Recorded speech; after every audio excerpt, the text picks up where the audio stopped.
Sebuah video yang memperlihatkan seorang pasien laki-laki di rumah sakit dan diduga pasien COVID-19 berontak serta mengamuk kepada petugas viral di media sosial.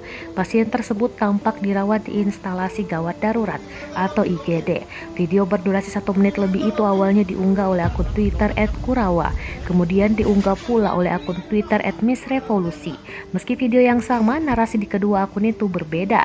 Di akun Twitter @kurawa disebutkan rekaman itu diambil di Rumah Sakit Umum Daerah atau RSUD Pasar Minggu. Pasien berontak hendak kabur dan meminta agar dipulangkan ke rumahnya. Namun, narasi berbeda disebutkan akun Twitter @missrevolusi. Dalam unggahannya, akun tersebut mengatakan bahwa pasien tersebut mengamuk karena diduga tak kunjung diberikan kamar oleh pihak rumah sakit.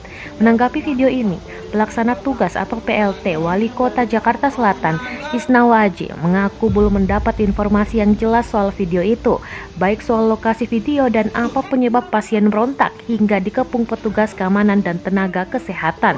Dalam video yang diunggah, terlihat sejumlah tenaga kesehatan yang mengenakan alat pelindung diri bersama petugas keamanan mencoba menenangkan si pasien yang marah dan berontak.